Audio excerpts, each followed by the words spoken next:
ang resulta ng pananakop ng mga Amerikano. Naipaliwanag ang resulta ng pananakop ng mga Amerikano sa nakaraang module na pag-aralan natin ang pagkatatag ng pamahalaang Commonwealth. Ito ay ang 10 taong transisyon at pagsasanay ay kakayahan sa pamahala sa bansa tungo sa buo ng malayang pamahalaan. Sa mamalaang ito, pinapatunguhan ng mga Pilipino ang pagiging tapat sa adhikain makamit ang ganap na kalayaan sa bansa sa panahon ng pananakop ng mga Amerikano.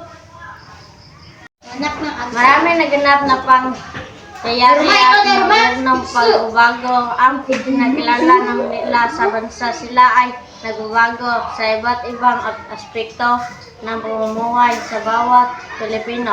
Ito ay sistema ng mga edukasyon, pamahalaan, transportasyon, komunikasyon, kalusugan at iba pa. Sa raling ito ay inaasahang matatalakay ang resulta ng pananakop ng mga Amerikano. Pagtutuloy ang mga pagbabagong naganap sa pananakop ng mga Amerikano at mapapalagahan ang pagkakaiba ng mga sistema ng mga edukasyon sa panahon ng mga Amerikano sa kasalukuyan. Patakarang pampublika ng mga Amerikano sa panahon ng mga pamahalaan ng mga Amerikano sa bansa. Nabigyan ng mga katanungan ang mga Pilipino na magsasanay upang mapangawala.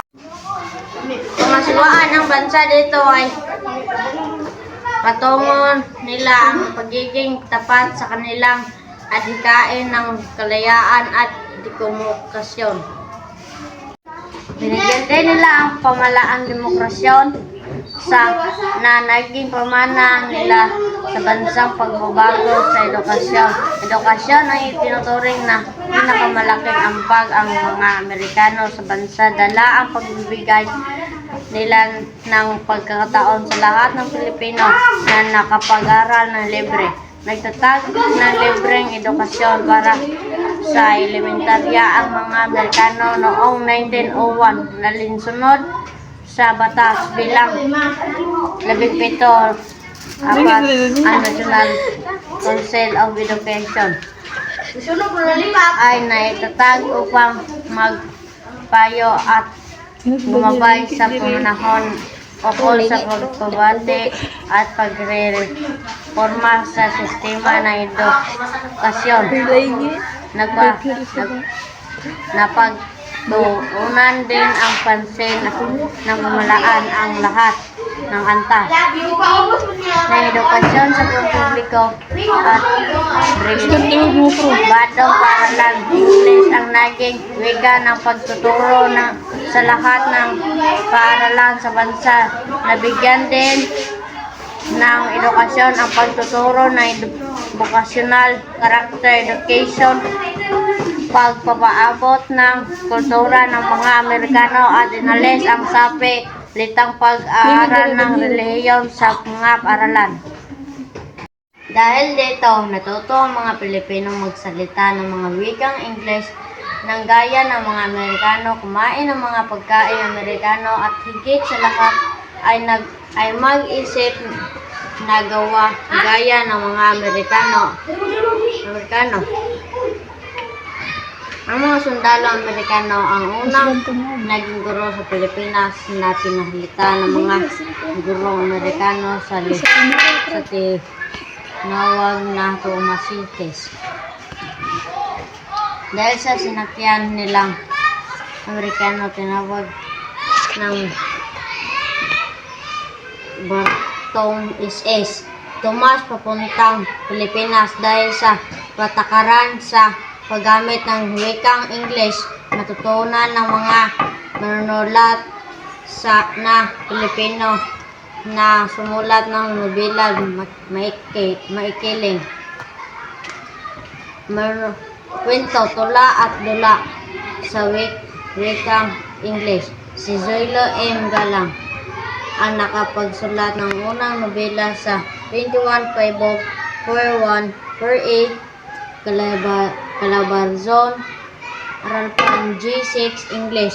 Ang mga Pilipino ay nagkaroon din ng bagong libangan dahil sa mga pelikulang galing sa Hollywood na kung saan unti-unti itong pumatay sa mga suskwela.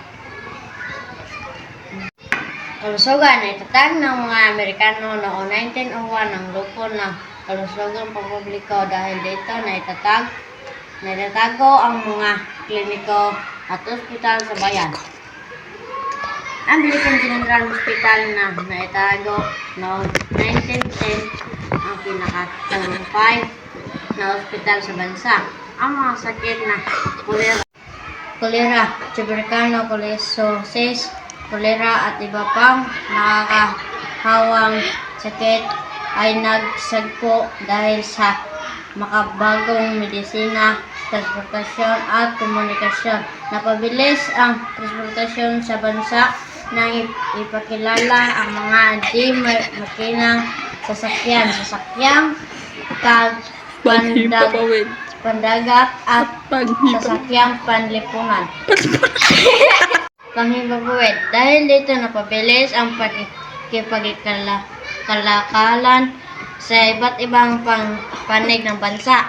Umunlad rin ang komunikasyon sa bansa na magkaroon ng telepono noong 1905 at ipinakilala rin ang radyo bilang paraan ng komunikasyon.